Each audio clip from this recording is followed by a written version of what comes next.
Welcome to the deep dive. Today we're really digging into some fascinating sources, all centered on Italian cheese. We'll be drawing quite a bit from Gourm.it. Right, and this is really for you if you're, say, an international food professional, maybe an importer looking for unique Italian finds, or just someone deeply interested in cheese. Exactly. We've got materials here covering recent wins at major awards, but also some really interesting details on specific artisanal cheeses. And our mission really is to unpack what these sources are telling us about quality, tradition, and, the unique characteristics popping up in Italian cheese right now. We want to help you spot maybe some key trends or products. Precisely, helping you cut through the noise. Okay, so let's dive in. A big piece of this is the World Cheese Awards. The sources mentioned it's a pretty big deal globally. Started way back in 1988. Highly prestigious, yeah. It draws entries from, over 40 countries? And the judging sounds incredibly rigorous. Oh yeah, they look at everything. Appearance, texture, the aroma, and obviously the flavor. It's comprehensive. And our sources flag some major success for producers linked with Gourm.it at the last awards. That was in Viseu, Portugal. They did. Pulled in 27 medals. That's quite a haul across different categories. 27, yeah. It says a lot about the quality they're representing. Definitely. And the sources listed some specific gold winners, too, which really exemplify that top level. There was Grana Padano, DOP from Collezione. Ah, the DOP, protected designation of origin. Always important for guaranteeing that regional authenticity and traditional method. Crucial mark, yeah. Then there was Parmigiano Reggiano Bio, aged 30 Messi. That's 30 months from Borgo del Gazzano. The bio meaning organic. Right. Also gold for Italico from Aragoni Battista. And another couple of Parmigiano Reggianos. One DOP aged 39 months from Latteria Gonfo. And another DOP, but younger, less than 23 months, from Caseificio Milanello. It's quite a range, isn't it? Different types, different ages, all hitting that gold standard. Speaks volumes about consistency. Absolutely. But beyond the big awards, what I have found really compelling in these sources were the details on some unique, artisanal cheeses. One that caught my eye took Silver Pecorino Sottofieno Collezione. Sottofieno, aged under hay. That sounds interesting. What did the source say? Well, it's described as a classic Tuscan cheese, sometimes with that gesso or chalky texture. It's aged several months. They specifically mentioned 2 months. Okay. But the really unique part is how it's aged.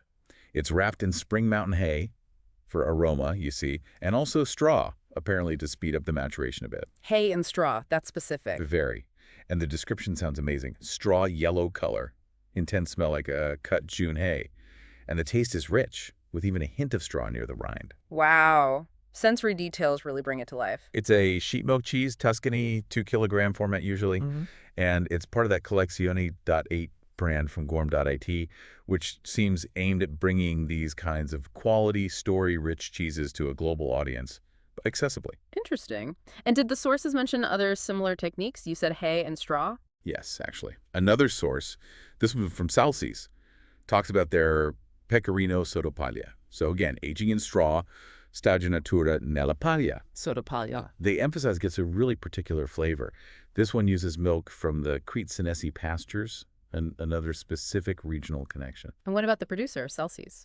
The source highlights their values, balancing Italian tradition with the best modern tech for quality. No compromises. They even mention a model sheepfold near Siena. A model sheepfold. Yeah, built with natural materials, really focused on animal welfare. It underlines how their commitment to milk quality starts right back at the farm level with the breeding. That's a strong message, traceability and welfare. And how do they suggest eating it? Oh, it's good just on its own. Or, the classic pairings, cured meats, maybe some honey or fruit compotes. So pulling us together, what does it all mean? For our listeners, the importers, the experts. Well, I think you see two things. The awards show consistent, validated quality, reliable benchmarks. Right. But then you have these unique aging methods, the Sottofieno, the Sottopaglia, that points to real artisanal craft, innovation within tradition. It's not just about sticking to the old ways, it's about using specific elements like hay or straw very deliberately to create something distinctive. So for someone sourcing products, it suggests there's both dependable quality and these really unique items with strong stories, things that can stand out. Exactly. Opportunities to find something special for your market. Okay, so quick recap. We've seen the World Cheese Awards success, especially for Gourm.it partners, confirming high standards. And we've explored these really fascinating examples like Pecorino, aged in hay and straw. So maybe a final thought to leave you with. What does this intense focus on the aging environment itself, using specific materials like hay, straw, certain locations, really tell us about how Italian cheesemaking tradition is still evolving? And how might these very specific sensory-rich qualities become, key differentiators? How could they shape market trends and what consumers globally are looking for next?